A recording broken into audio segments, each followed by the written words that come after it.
अस्सलामुअलैकुम। Programme night addition में हम आपको खुशामदीद कहते हैं। नाजरीन, जलसों के खेल में तो ना कुछ आर हुआ ना पार। हाँ, अलबत्ता पीडीएम की क़यादत ने हुकूमत को मुस्ताफ़ी होने के लिए 31 जनवरी तक की मोहलत ज़रूर दे दी है।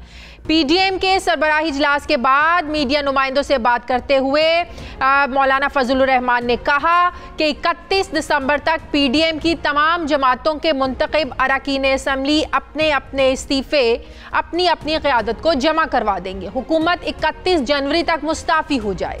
अगर हुकूमत ने दी गई मोहलत तक इस्तीफ़ा नहीं दिया तो फिर 1 फरवरी को पीडीएम का सरबराही इजलास होगा जो लॉन्ग मार्च की बाकायदा तारीख का ऐलान करेगा। तहम आवाम से अपील की जाती है कि वो लॉन्ग मार्च की तैयारियां शुरू कर दें। मौलाना फजलुर रहमान ने अपनी गुफ्तगू में मीडिया पर दबाव डालने के हवाले से इस्टेब्लिशमेंट को भी हरफ तनकीद बनाया, जबकि मरीम नवाज ने अपनी गुफ्तगू में कहा कि नून लीग के इजलास में जलसे की नाकामी पर नाराज़गी की गलत खबरें चलवाई गई, जिसकी हमने तरदीद करते हैं। मैंने जलसागाह छोटा रखने की बात ज़रूर की क्योंकि बहुत से लोग रश की वजह से अंदर नहीं आ सके थे। लोग घंटों खड़े रहे और रश की वजह से कुर्सियां न जाने कहाँ गायब हो गई थी। उन्होंने कहा कि शदीद सर्दी के बावजूद आवाम का कल जोशो खरोश बहुत ज़्यादा था। कोरोना, हुकूमती प्रोपेगेंडे, पानी छोड़ने के बावजूद लाहौर ने किसी चीज़ की परवाह नहीं की। अब हुकूमत को भी हकीकत का पता चल गया है और उनके यहाँ सफ़े मातम बिछी हुई है।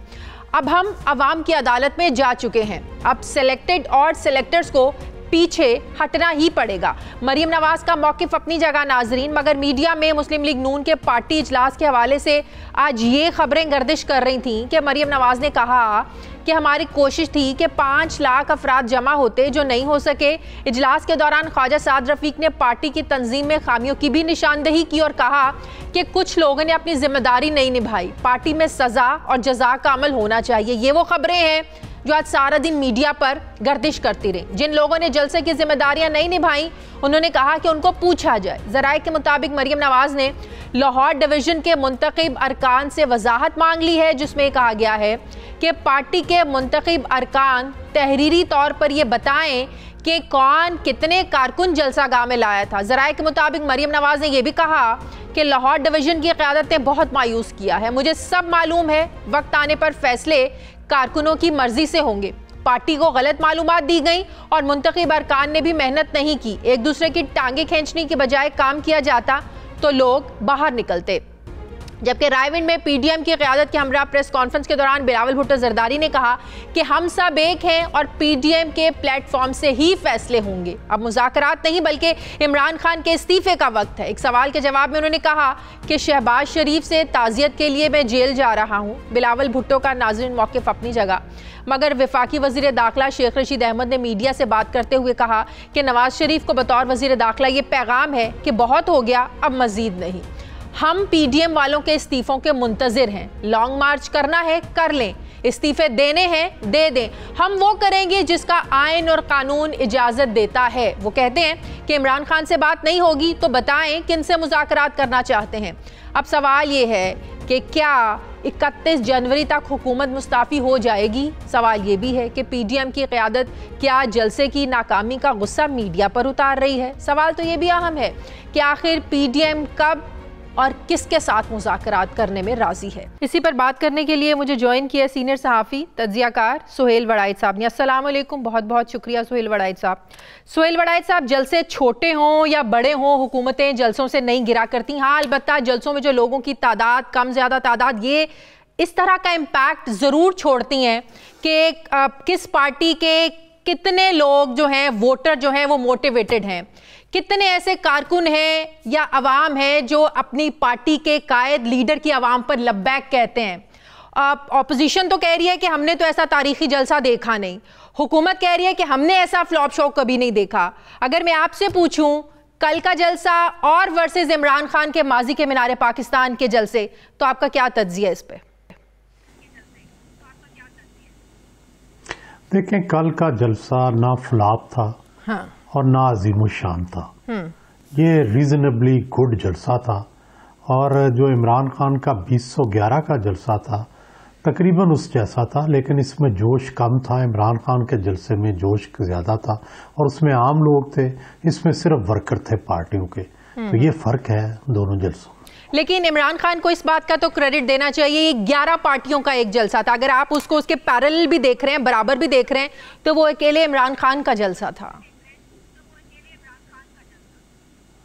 मेरा ख्याल है ये भी नून का ही जलसा था। बाकी पार्टियों की नुमाइंदगी जो थी वो सिर्फ सिंबॉलिक थी, अलामती थी। बेसिकली लाहौर नून लीग का गढ़ है और ये कारकुनान का जलसा था। इसमें आम शहरी नहीं आए, जबकि पीटीआई के जलसे में आम शहरी आए थे। ये एक फ़र्क है, क्योंकि जो नून लीग का वोटर है वो जलसे जुलूसों में नहीं जाता। वो एक बिजनेस मिडिल क्लास है, वो तकलीफ बर्दाश्त नहीं करता कि मैं जलसे में जाऊं, जुलूस में जाऊं, मैं सफ़र करूं, मैं पैदल जाऊं। ये सिर्फ इनका वर्कर होता है, और वर्कर ज़ाहिर है इससे ज़्यादा हो नहीं सकते एक शहर में जितने कल आए हैं। और अगर आम से लोग आते तो ज़ाहिर है उसका और इम्पैक्ट होता, लेकिन आम वोटर नहीं आया। तो आपका कहना यह है कि नून लीग का जो वोटर है वो सिर्फ बाहर निकलने की तकलीफ अगर बर्दाश्त करता है तो वो इलेक्शन का दिन होता है, यही बात है? जी जी ठीक। ऑपोजिशन की 31 जनवरी तक की डेडलाइन पीडीएम की, उसके बाद कहा कि अगर 31 जनवरी से पहले इस्तीफा नहीं आता उसके बाद हम 1 फरवरी को लॉन्ग मार्च का ऐलान करेंगे। ये धमकी है या वाकई आपको हालात उस तरफ जाते हुए लग रहे हैं? नहीं, मेरा ख्याल है ये तो सीरियस चीज़ है, क्योंकि अपोजिशन के पास इसके अलावा अब चारा कार ही नहीं है। अब जिस हद तक वो चले गए हैं, अब इनके पास इसके अलावा क्या चारा कार है कि वो लॉन्ग मार्च करें और फिर अल्टीमेटली इस्तीफे भी दें। लेकिन मेरा ख्याल है कि किसी तीसरे फरीक को, किसी ऐसे शख्स को जो दर्द दिल रखता हो, ऐसे पार्लियामेंटेरियंस को, ऐसे रिटायर्ड लोगों को, ऐसे और मुख्तलिफ जो फील्ड्स के लोग हैं, आप सामने आना चाहिए और इस तसादम से रोकना चाहिए। साफ नज़र आ रहा है कि हुकूमत और अपोजिशन में तसादम होगा लॉन्ग मार्च के मौके पे, तो क्यों नहीं कोई आगे बढ़ के इसको रोकता। तो तीसरा फरीक तो इस्टेब्लिशमेंट ही हो सकता है सुहेल वड़ाइच साहब, और तीसरा फरीक कौन हो सकता है जो उस मुज़ाकरात का या हिस्सा बन जाए या अपोजिशन और हुकूमत को एक जगह बिठाने में कामयाब हो जाए? शाजिया, जो तीसरा फरीक जिसकी तरफ आप निशानदेही कर रहे हैं, जिस दिन लॉन्ग मार्च शुरू हो जाएगा फिर तो वही करेगा, लेकिन उससे पहले पहले और भी फरीक जो हैं वो इसमें हिस्सा डाल सकते हैं। सेनेट का चेयरमैन डाल सकता है, कौमी असम्बली का स्पीकर डाल सकता है, सुप्रीम कोर्ट की बार डाल सकती है, और भी बहुत सारे ऐसे मुत्तफिक अलह अदारे हैं जिनके लोग इसमें हिस्सा डाल सकते हैं। स्पीकर कौमी असम्बली के तो बुलाए गए इजलास में तो ये लोग जाते नहीं है, तो उनके मुज़ाकरात की बात को क्या संजीदा लेगी ऑपोजिशन? उसका शाजिया साहब ट्रस्ट डेफिसिट है ना। कॉन्फिडेंस बिल्डिंग मेजर्स करने पड़ेंगे। आप जब किसी पे ट्रस्ट ही नहीं किसी पे डेवलप हुआ, जब स्पीकर बेचारा जो है उसको इख्तियारात ही नहीं है, वो किसी को बुलाने की कोशिश करता है, हुकूमत बुलाने नहीं देती, तो जाहिर है उससे पे ट्रस्ट डेफिसिट पैदा हो गया है और अपोजिशन अब स्पीकर पे ट्रस्ट नहीं करती। तो इसलिए ज़रूरी है कि स्पीकर को इख्तियारात दिए जाएं, चेयरमैन को इख्तियार दिए जाएं और एक कॉन्फिडेंस बिल्डिंग मेजर्स का माहौल पैदा किया जाए, फिर ही जाकर मुज़ाकरात होंगे। तो आपको क्या लगता है, आज मैं टीवी पर देख रही थी, खुर्शीद शाह साहब मीडिया से बात कर रहे थे और कह रहे थे कि वज़ीर आज़म इमरान खान को टेलीफोन उठाना चाहिए, जरदारी साहब से बात करनी चाहिए, मेन जो लीडरशिप है उससे बात करनी चाहिए, तो मुज़ाकरात के बारे में सोचा जा सकता है। आपको लगता है हुकूमत इस पर गौर करेगी? क्योंकि जिस तरीके से वज़ीर आज़म ने 2 बार डायलॉग की बात की है, तो कहीं ना कहीं हुकूमत संजीदा तो लग रही है, कहीं ना कहीं हुकूमत पर खौफ तो लग रहा है। पहले जलसों का, जलसे खत्म हुए तो अब लॉन्ग मार्च का। हुकूमत को इनिशिएटिव लेना चाहिए, प्राइम मिनिस्टर को इनिशिएटिव लेना चाहिए किसी से राब्ता करने में? मेरा ख्याल है कि फौरन लेना चाहिए, बेदरेग लेना चाहिए, लेते रहना चाहिए, बल्कि अगर वो रद्द भी कर दें फिर भी लेना चाहिए। सही हो गया। अच्छा, तो ये बताइएगा कि मार्च में होने वाले उस सेनेट के इंतखाबात हैं, क्या ऑपोजिशन का टारगेट वो इंतखाबात हैं कि उनको डिले किया जाए, हालात को उस नहज पर लेकर जाना चाहते हैं? क्योंकि जाहिर है अगर सेनेट के इंतखाबात में पीटीआई को कामयाबी मिल जाती है तो ये बहुत बड़ी शिकस्त होगी, ऑपोजिशन के पास तो कुछ नहीं रहेगा। ये दुरुस्त है, जाहिर है अपोजिशन का टारगेट मार्च में होने वाले सेनेट के इंतखाबात हैं और ज़ाहिर अपोजिशन चाहेगी कि उससे पहले पूरा निज़ाम मुअत्तल हो, लेकिन अगर हुकूमत मुज़ाकरात शुरू करे और कुछ ना कुछ अपोजिशन को भी ऑफर करे, आखिर वो भी स्टेक होल्डर हैं सिस्टम के अंदर, तो उनको भी अगर आप ये फेयर एंड फ्री जो है सेनेट के इलेक्शंस, फिर अगले इलेक्शंस, इनकी यकीन दहानी कराएं, उनके साथ फेयर ट्रीटमेंट करें, तो मेरा ख्याल है वो भी मान जाएंगे, बजाय इसके कि वो भी एक मुश्किल में पड़े, इस्तीफे दें, सिस्टम से बाहर हों, मुश्किलात का शिकार हों, जेलें काटें। जाहिर है उनके लिए भी ये एक कोई आसान काम तो नहीं है जो आगे नजर आ रहा है। फेयर ट्रीटमेंट की बात तो हुकूमत कर रही है ना, वो कह रहे हैं ओपन बैलेटिंग करवा लें, ओपन वोटिंग करवा लें, ताकि धांधली का शोर करने की जो है ना वो कोई गुंजाइश ही ना रहे। वो अपोजिशन नहीं मान रही।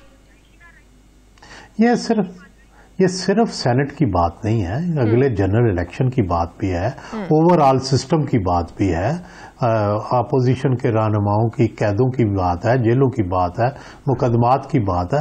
ये ओवरऑल एक फजा जो है कॉन्फिडेंस बिल्डिंग मेजर्स की जरूरत है, फिर जाके हालात बदलेंगे।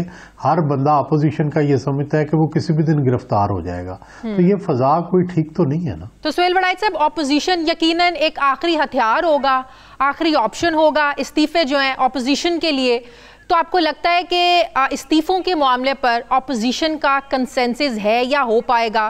क्योंकि पीपल्स पार्टी कुछ रिलक्टेंट लग भी रही है, माजी की कुछ मिसालें हैं भी, हो जाएगा कंसेंसस हो जाएगा। और दूसरा आसान रास्ता है, फर्ज करें वो सिंध असम्बली बरकरार रखना चाहते हैं तो कौमी असम्बली के इस्तीफे दे देंगे, सिस्टम तो क्रिपल हो गया। लेकिन वो एक थ्रेट तो रह जाएगी ना, एक तनकीद तो रह जाएगी ना कि आपको इक्तदार पे आ रहा है, अगर आपको वाकई अवाम का ख्याल है या जिस तरीके से आप लोग बाहर निकल रहे हैं, फिर तो आपको इक्तदार छोड़ना चाहिए सिंध असम्बली का। अगर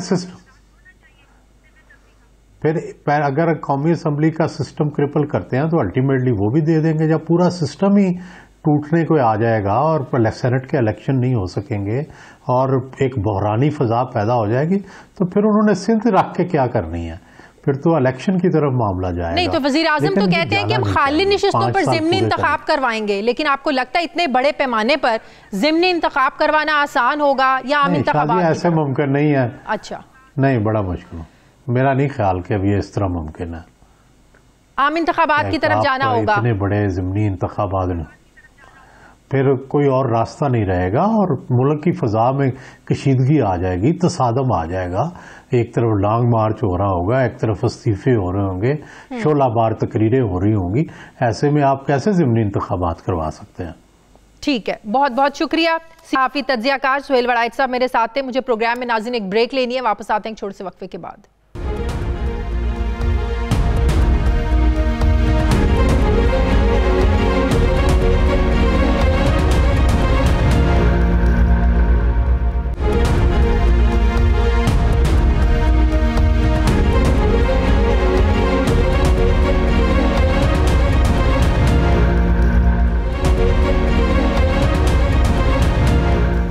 ब्रेक के बाद एक बार फिर से आपको खुशामदीद कहते हैं। वफाकी वजीर बराए बहरी उमूर अली जैदी साहब ने ज्वाइन किया। अस्सलाम वालेकुम, बहुत बहुत शुक्रिया अली जैदी साहब आपका।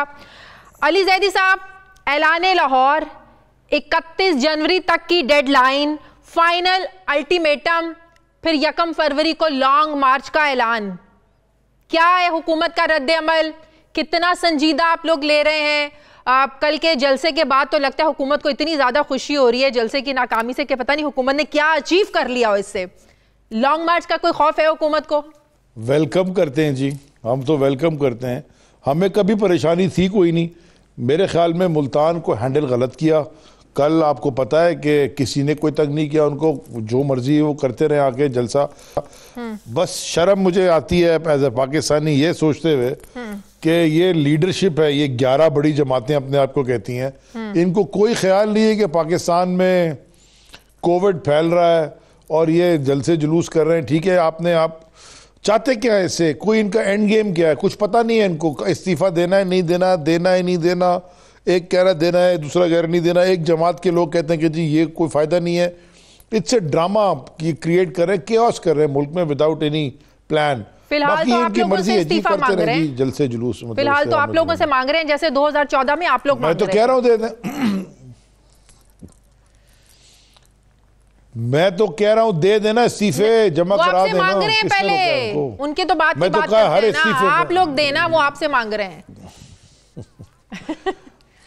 मांगने दें उनको, मांगने दें, मैं क्या, कोई फर्क नहीं पड़ता। तो इस्लामाबाद पहुंचने पर या रास्तों तक हुकूमत मुझे तो ये है क्वाइट इंटरटेनिंग। अच्छा, कैसे इंटरटेनमेंट है ये? कैसे? आपको इंटरटेनमेंट नहीं नजर आती? इनके तो देखे बयान 1 घंटे के अंदर ऐसे ऐसे चेंज हो रहे होते।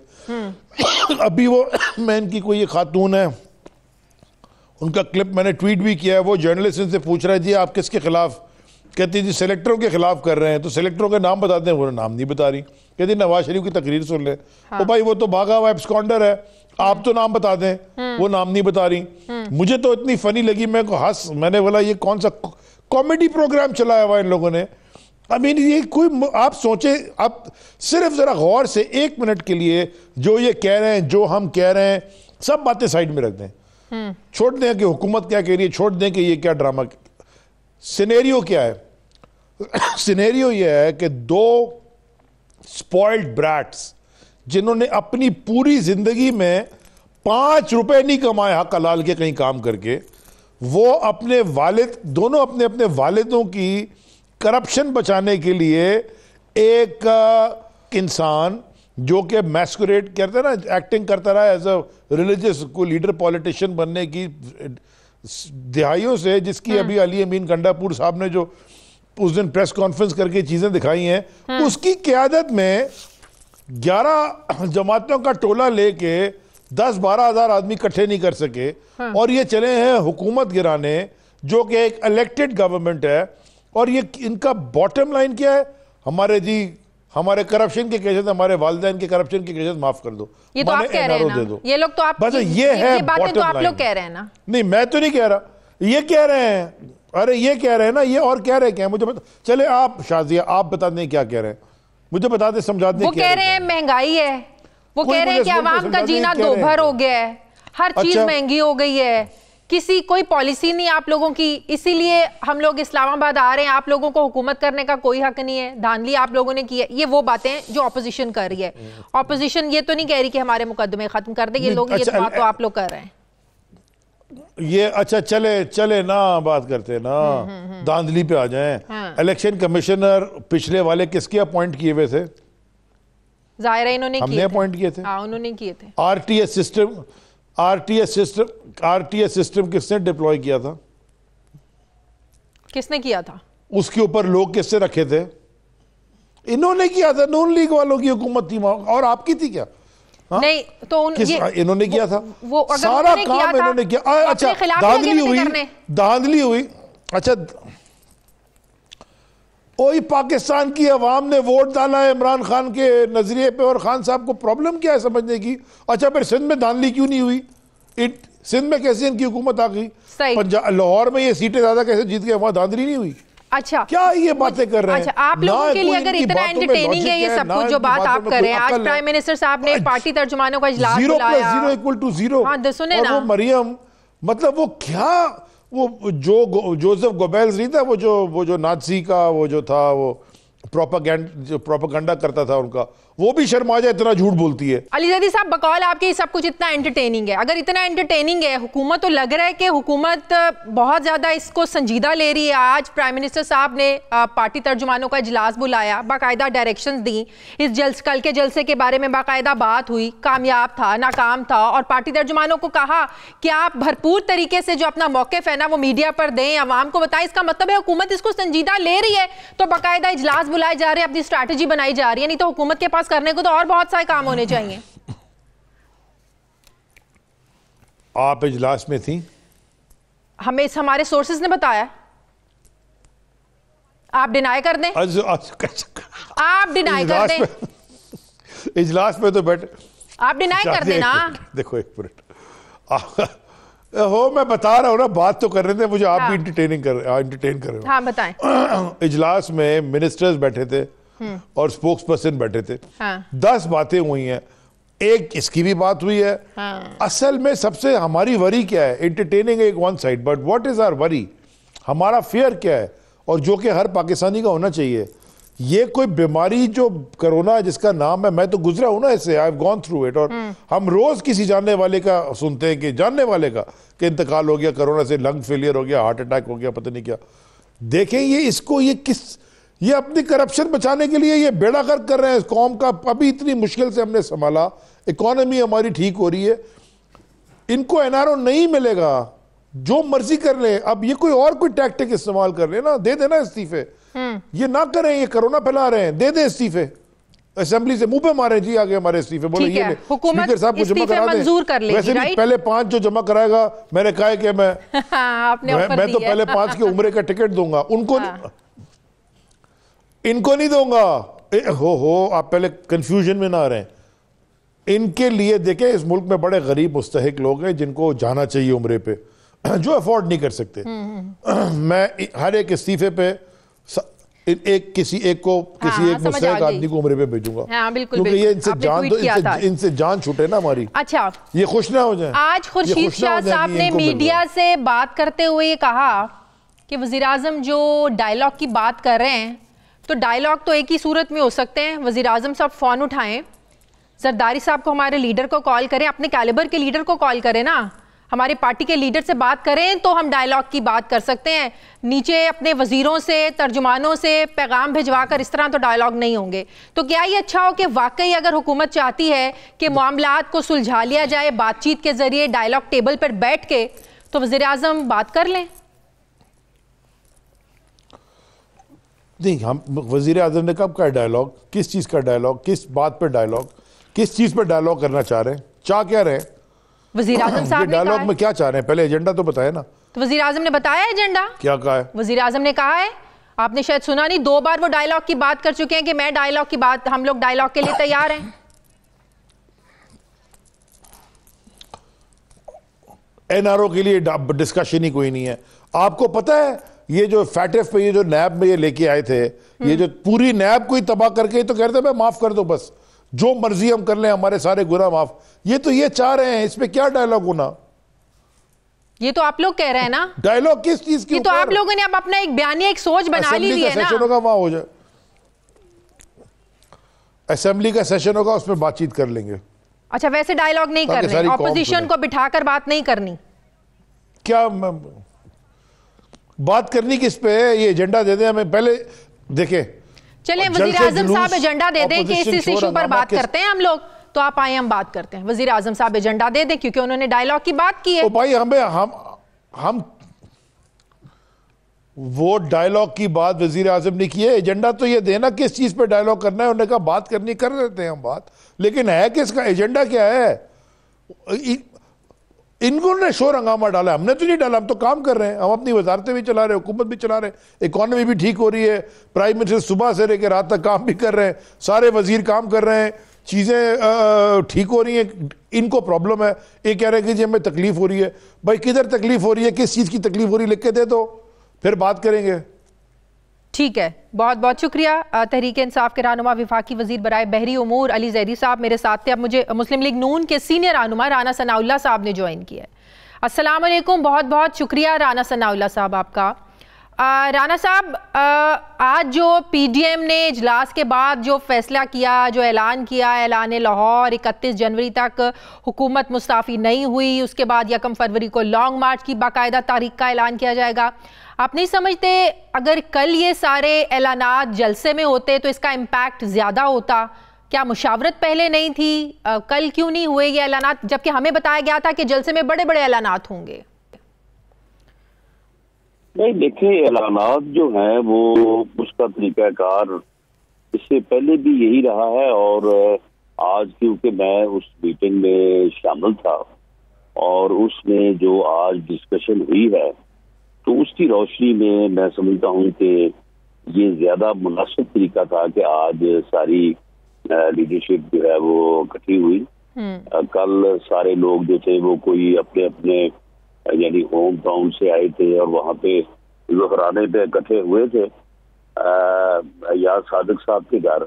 अगर वहाँ पे मुशावरत मुकम्मल हो जाती तो कल भी ऐलान हो सकते थे, लेकिन आज ज्यादा गौर व फौज के बाद और तमाम चीजों को जो है वो थ्रेडबेयर डिस्कस करने के बाद जो है वो आज प्रेस कॉन्फ्रेंस में जब अनाउंस हुआ है लोगों और हम जो हमारे सहाफी भाई थे उनको क्वेश्चन करने का, क्रॉस क्वेश्चन करने का मौका मिला है, तो मेरा ख्याल है कि ये ज्यादा बेहतर था। वैसे खैर दोनों तरीके इस हो सकते हैं, कल भी हो सकते थे और आज भी जो है वो ऐलानात हुए।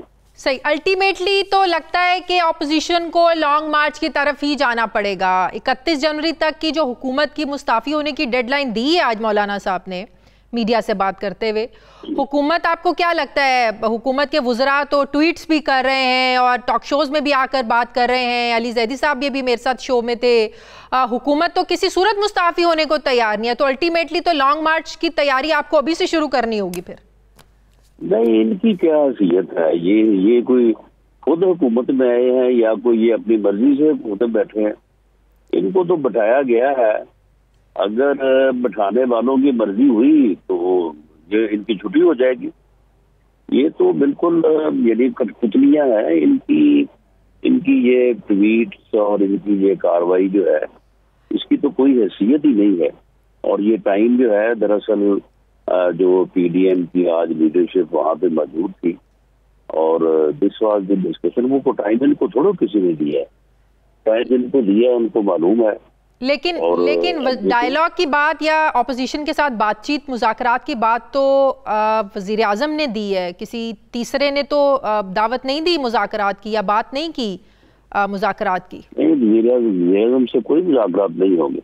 तो किससे होंगे? वज़ीर आज़म जो है वो वज़ीर आज़म, बात ये है कि वज़ीर आज़म के पास कोई इख्तियार है या ये कोई अपना इसके पास कोई अवामी मैंडेट है?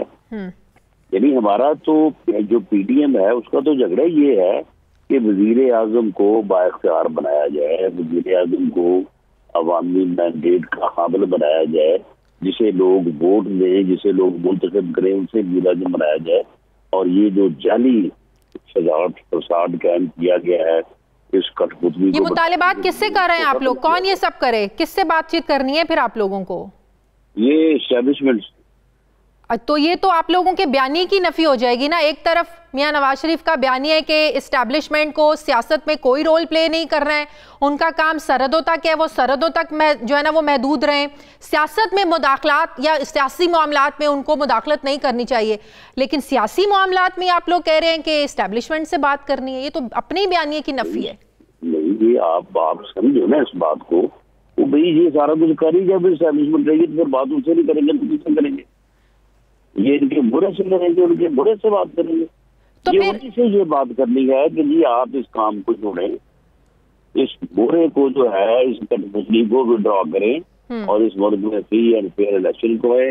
उन इलेक्शन में कोई मुदाखलत नहीं होनी चाहिए, वो फ्री होने चाहिए, वो फेयर होने चाहिए, सबको आइन की पासदारी करनी चाहिए और इलेक्शन कमीशन जो है ये उसका काम है, उसको सौंपा जाए, वो इलेक्शन को आए और जो अवाम के मैंडेट से जो है वो मुंतखब हो उसे इख्तियार दिया जाए।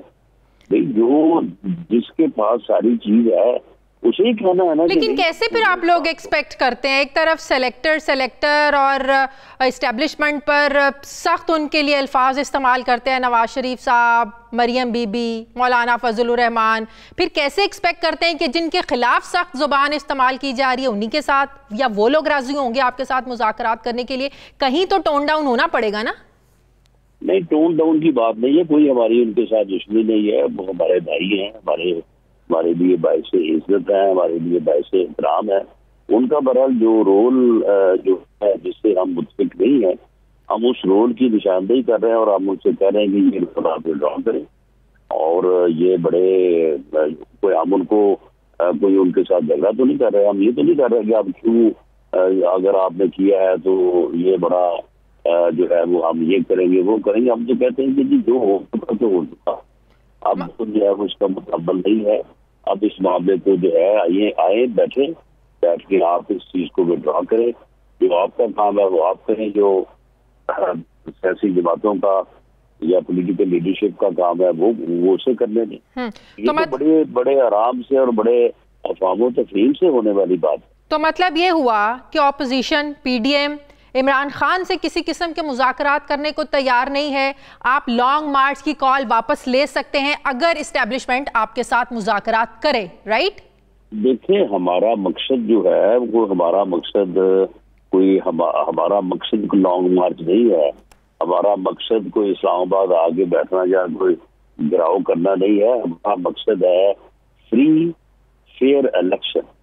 अगर हमारा मकसद जो है वो हासिल हो जाता है तो फिर हमें क्या जरूरत है कि हम जो है वो लॉन्ग मार्च करेंगे और आगे 2023 के फ्री एंड फेयर इलेक्शन नहीं, 2021 के फेयर एंड फ्री इलेक्शन, या जो भी 90 दिन की मोहलत है वो 90 दिन आज से शुरू कर लें, कल से शुरू कर लें, चले 31 जनवरी से शुरू कर लें, हमें कोई ऐसी बात नहीं है।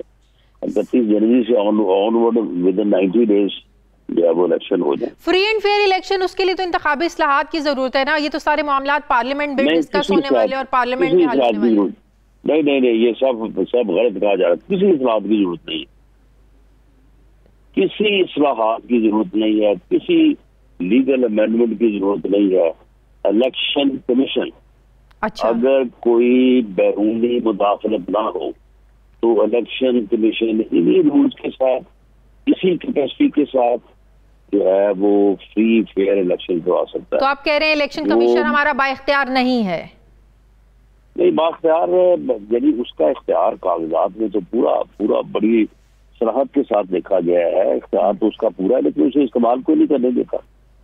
तो इलेक्शन कमीशन के हुकूमत कहती है ना चेयरमैन हमने लगाया, नहीं करने देता। चेयरमैन आप लोगों ने लगाया, नैब चेयरमैन वो कहते हैं हमने नहीं लगाया, आप लोगों ने लगाया। नहीं, तो इलेक्शन कमीशन का जो चेयरमैन है उसको कोई आजादी से काम करने दे तो वो अच्छा भला आदमी है, वो कर सकता है, लेकिन उसे करने को दे तो फिर है ना।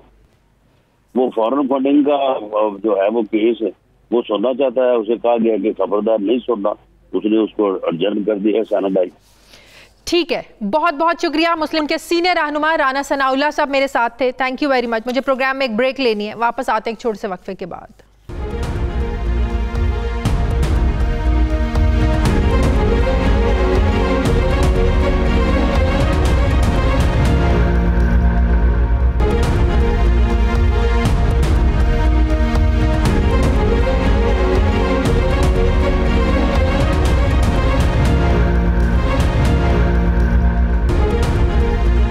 ब्रेक के बाद एक बार फिर से आपको खुशामदीद कहते हैं। नाज़रीन, वज़ीर आज़म की 1.5 साल की मुसलसल हिदायत और हतमी वार्निंग के बाद बिलाखिर वजारत तवानाई ने 12 कंपनियों के मुस्तकिल सरबराहान की तकर्रुरी का अमल शुरू कर दिया है।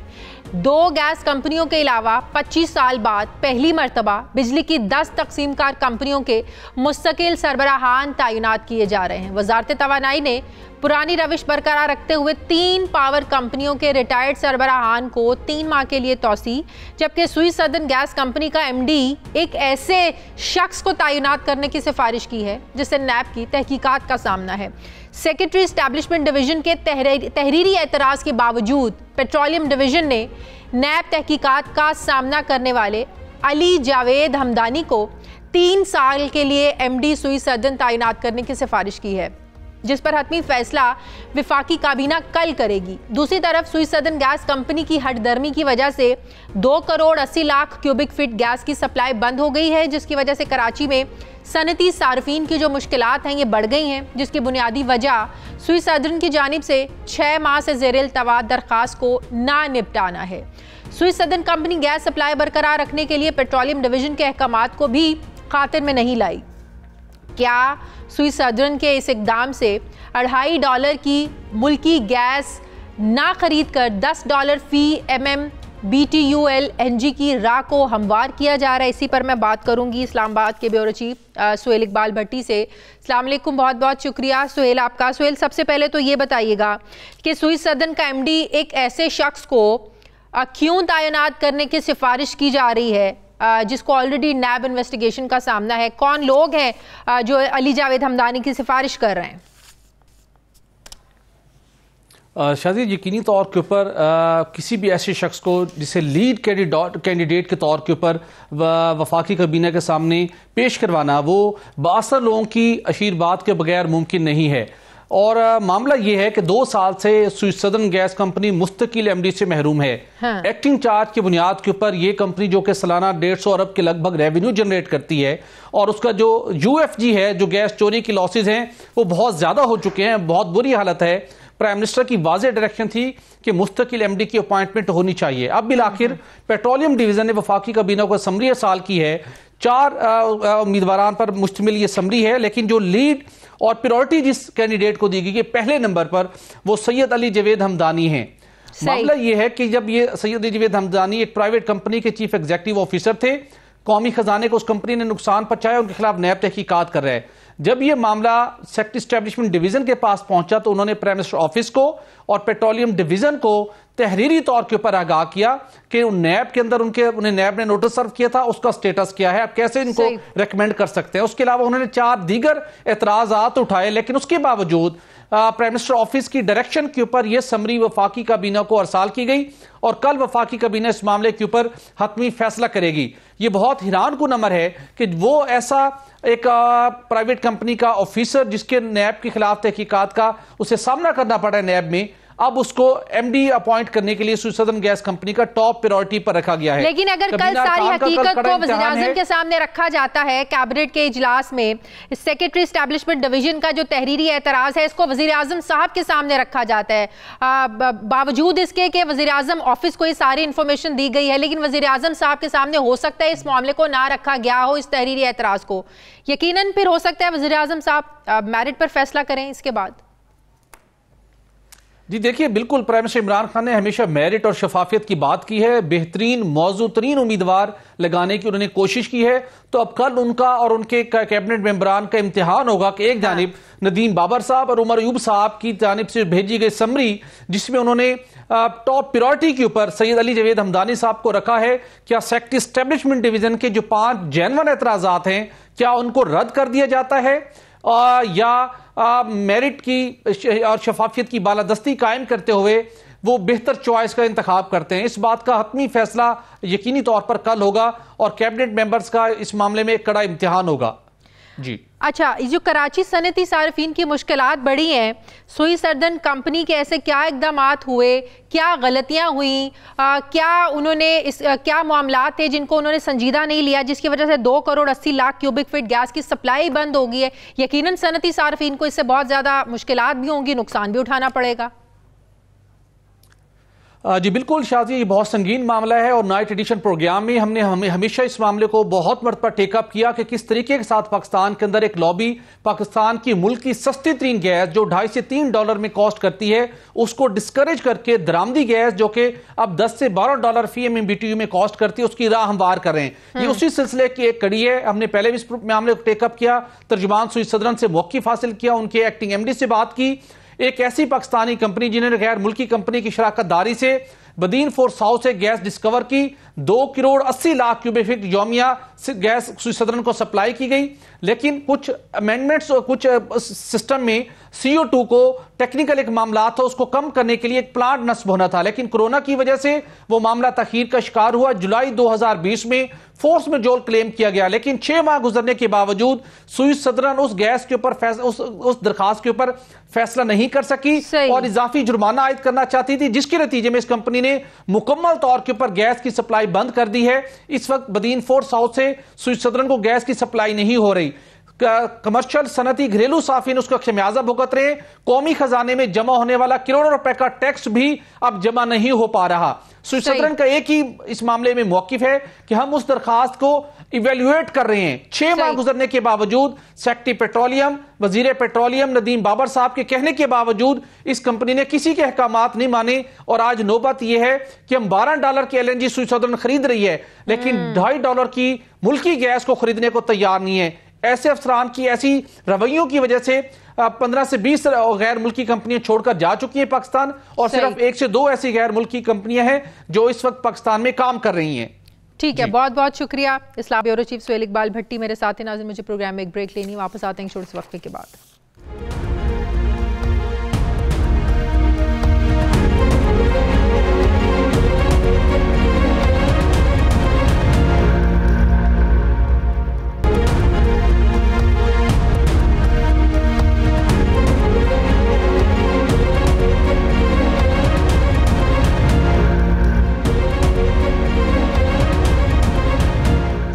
ब्रेक के बाद एक बार फिर से आपको खुशामदीद कहते हैं। नाजरीन, मोदी सरकार के मतनाज़े ज़रई क़वानीन के ख़िलाफ़ 19 रोज़ से जारी भारतीय किसानों का जो अब एहतजाज है ये शिद्दत इख्तियार करता जा रहा है और अब हज़ारों किसान जो हैं वो भूख हड़ताल शुरू कर दिया उन्होंने। भारतीय किसानों और मोदी सरकार के दरमियान मतनाज़े ज़रई क़वानीन के हवाले से अब तक मुज़ाकरात के 5 अदवार हो चुके हैं और वो नाकाम रहे हैं, जिसके बाद अब भारतीय किसानों ने भूख हड़ताल शुरू कर दी है। भारतीय किसानों का यह मौक़िफ़ है कि जब तक मोदी सरकार मतनाज़े किसान मुखालिफ क़वानीन को वापस नहीं लेती उस वक्त तक वो भूख हड़ताल और धरने पर बैठे रहेंगे। दूसरी तरफ मोदी सरकार ने घुटने टेकते हुए किसानों को मतनाज़े क़वानीन में तरमीम की भी यकीन दहानी करवाई है, लेकिन किसान मतनाज़े क़वानीन में तरमीम पर भी राज़ी नहीं हो रहे और ज़ालिमाना क़वानीन को ख़त्म करने का ही मुतालिबा कर रहे हैं। भारतीय किसानों का यह कहना है कि वो ज़रई क़वानीन को वापस लेने से कुछ भी कम पर तैयार नहीं है, क्योंकि मोदी सरकार समेत तमाम भारतीय हुकूमतों के वादों का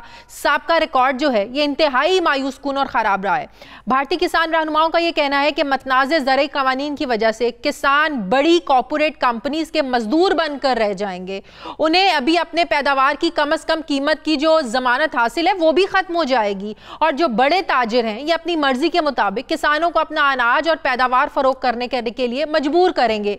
जबकि भारत की बड़ी ऑपोजिशन जमातों का यह कहना है कि उन्होंने इन क़वानीन की मंजूरी से पहले ही सरकार को यह तनबीह की थी कि इससे किसानों को उनकी नाराजगी का सामना करना पड़ सकता है, लेकिन इसके बावजूद बीजेपी सरकार ने इतने अहम क़वानीन पर पार्लियामान में खातिर ख्वाह बहस करवाने की ज़रूरत जो थी वो उसको भी महसूस नहीं किया और सिर्फ 15 मिनट के अंदर गलत तरीके से इसको मंजूर कर लिया। नाज़रीन, हम आपको ये बताएं कि भारतीय किसानों की इस तहरीक को इंडियन नेशनल कांग्रेस समेत 24 ऑपोजिशन की सियासी जमातों और 10 ट्रेड यूनियंस की हिमायत हासिल और इसके साथ साथ भारतीय किसानों की इस तहरीक को आलमी हिमायत भी हासिल हो रही है। गुज़श्ता दिनों कनाडा के वज़ीर आज़म जस्टिन ट्रूडो और कई आलमी रहनुमाओं की तरफ से भारतीय किसानों की तहरीक की हिमायत में बहुत से बयानात भी सामने आ चुके हैं। बरतानिया की मुख्तलिफ सियासी जमातों के 36 अरकान पार्लियामेंट ने जोर देते हुए मुतालबा किया है कि बरतानवी सेक्रेटरी खारजा भारतीय किसानों का मामला इंडियन वज़ीर आज़म के सामने उठाएं।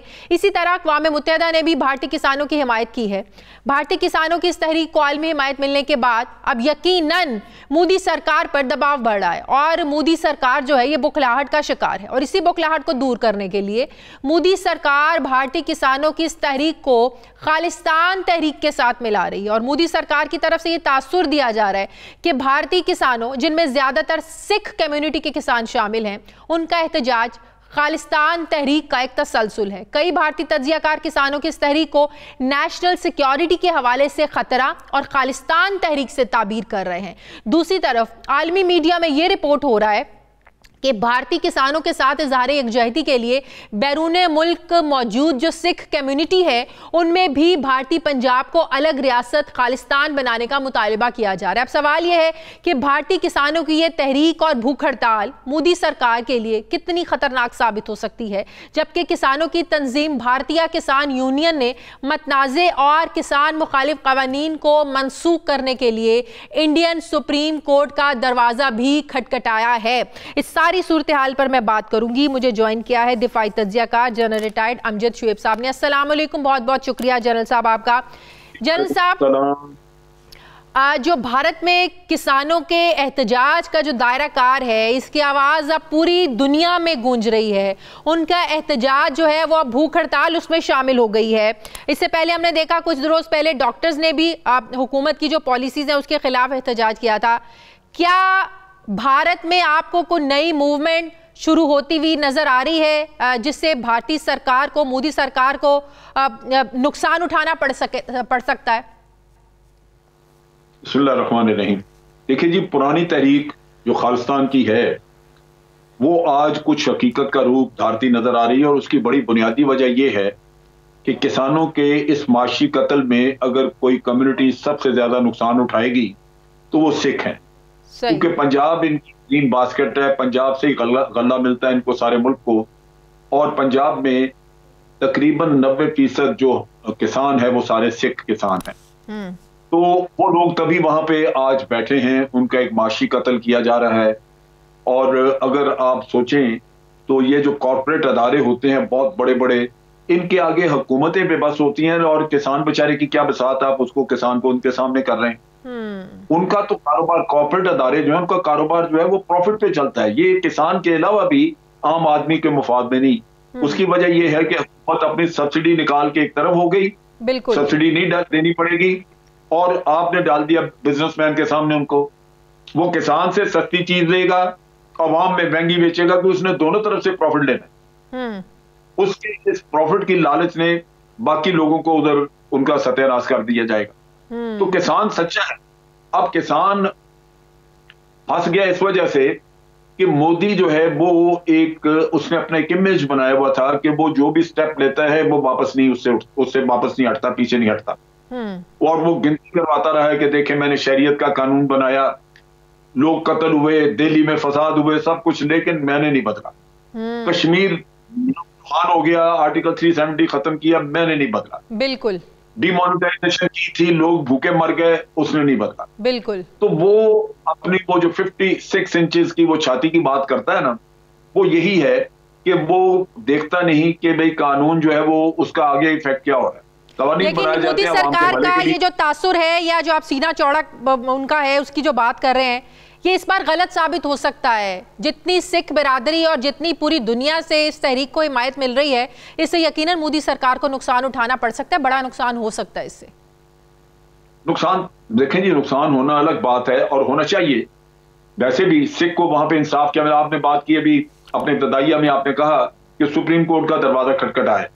सुप्रीम कोर्ट ने आज दिन तक कौन सा फैसला किया जो कि अकलियतों के हक में हो? मुसलमानों के खिलाफ फैसले। वहां दुख यही है कि जुल्म भी है और इंसाफ नहीं है।